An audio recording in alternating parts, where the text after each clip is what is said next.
Now, the Bendu is one of the more interesting characters introduced into the new Star Wars canon, one that many people seem to debate and discuss as to what exactly he is or is supposed to represent, with him of course claiming on multiple occasions to be the one in the middle, even saying the first time Kanan Jarrus meets him in the show Rebels, that the Jedi and Sith wield the Ashla and Bogan, or the light and the dark, and that he is again between the two. But what, if anything, does that even mean, especially considering the light versus dark dichotomy or duality is arguably at the very core of Star Wars itself, what everything sort of revolves around or comes from, and this in itself, dark versus light, is heavily based on the idea that the light side of the Force is selflessness, and the dark side is selfishness.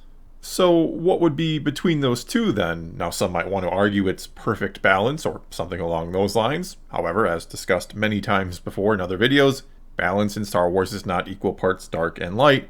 And no, I'm not going to get into all that again here and now. You can check out one of my many videos dealing with that topic if you'd like. Anyway, you could argue that what does exist in the middle, or at the very center between selflessness, or doing for and caring more about others, and selfishness, or doing for and only caring about yourself, is actually a general state of apathy, or not really caring about either, or about anyone or anything, and instead just more or less merely existing and wanting to be left alone. And when you really think about it, apathy does tend to describe the Bendu quite well, doesn't it? I mean, one of the first things he tells Kanan upon meeting him is that his imbalance woke him from a deep slumber, meaning he'd apparently just been doing nothing for who knows how long, and despite a galaxy embroiled in conflict, that's led to untold suffering, which he does seem to know about, at one point mentioning, without Kanan telling him as far as we know, that the Jedi Order has been destroyed. Which then implies he's not just been hibernating in the dirt for countless years with no knowledge of what's going on in the galaxy around him, that he does know or see much through the Force. And when you factor in he's seemingly or claims to have been alive for a very, very long time, and that he can apparently see the future too, at least to some extent, when he prophesized Thrawn's downfall at the hands of, or maybe I should say tentacles of, Purrgil. I see your defeat, like many arms surrounding you in a cold embrace. It may all add up to why he's apathetic and has this stance to take no sides, or to be the one in the middle. He's existed for so long, seen so much happen in the galaxy, the rise and fall of both the darkness and the light countless times, that he sees no point in taking part in what, to him, is just an endless cycle of life and death, and that he's come to the conclusion, after, who knows, maybe trying once upon a time to make a difference, that he himself can never truly end this cycle. I mean, from his point of view, even if he, say, helps the rebellion against the Empire, which Kanan does at one point ask him to do, and more on that in a bit, if he helps bring an end to this fight, if he helps to bring a light back to the galaxy, he knows it's only a matter of time before a new darkness rises to eclipse it once more, so why take sides in any sort of dilemma or conflict? Why not just ignore the problems of others entirely whenever he can and let it all play out on its own?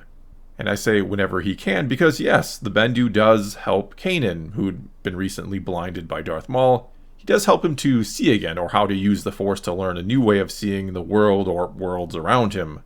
But the thing is, this does not seem to be motivated by either a selfless desire to truly help Kanan for the sake of it, or to gain something out of it for himself, or for selfish reasons. Instead, it seems as if his only motivation is to once again be left alone to do nothing, so that he doesn't have to feel, again, Kanan's imbalance, which is what woke him up in the first place. Something else then that potentially points to the Bendu being truly apathetic was his interaction with the Sith holocron, that it had absolutely no effect on him. He even says this after Kanan warns him it could be dangerous as he's opening it up. An object cannot make you good or evil. The temptation of power, forbidden knowledge, even the desire to do good can lead some down that path.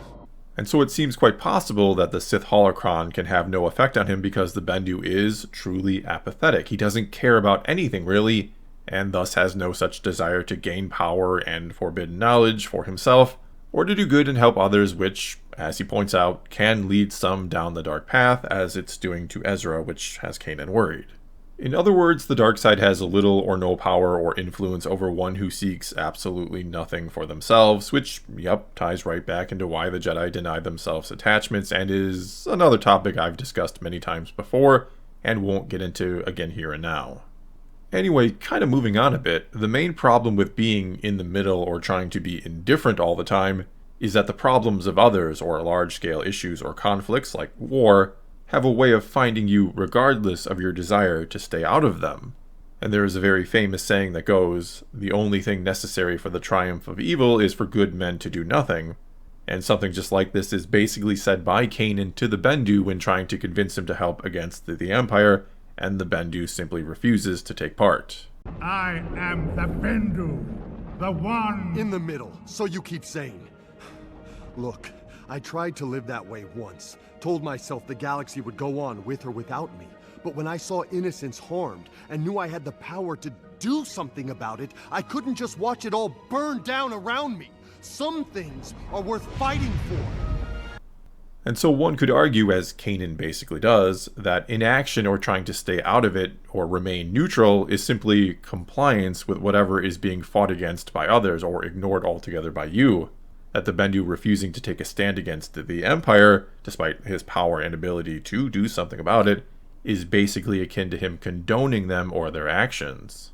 And the real irony here is if a problem or conflict is big enough, it'll be virtually impossible to avoid getting tangled up in no matter what you do or don't want to do.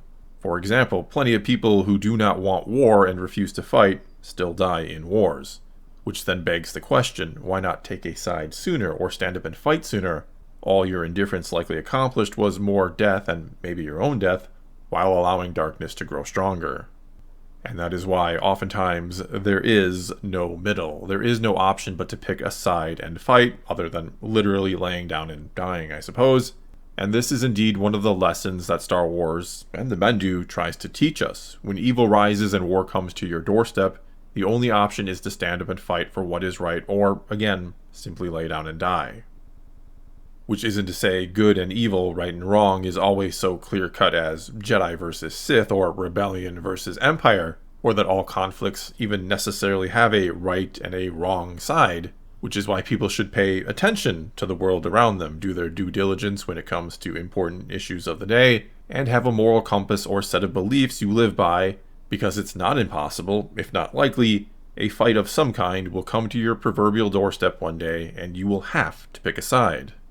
And if you don't do that, you might just end up like the Bendu ultimately does, so divested in everything around you and apathetic that when pushed to the brink, when forced into action, you lash out against everything and everyone because all you truly cared about was your own peace and quiet.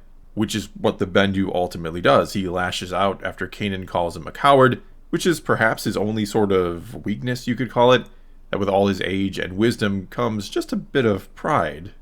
Either way, Kanan goads him into action and he starts to kill and destroy everyone and everything indiscriminately. He remains in the middle till the very end. Not that I think he actually died or anything, but he remains in the middle when he doesn't take action, and then he still remains in the middle when he does, instead of picking a side and making an actual difference, even though, yes, technically, his big force storm did help the rebels to escape, but I think you still know what I mean.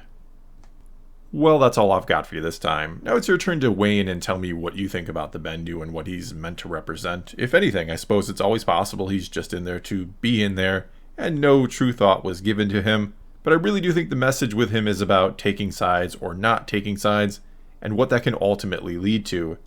But whatever you think, leave a comment below and let's talk some Star Wars. And until next time, thanks for watching.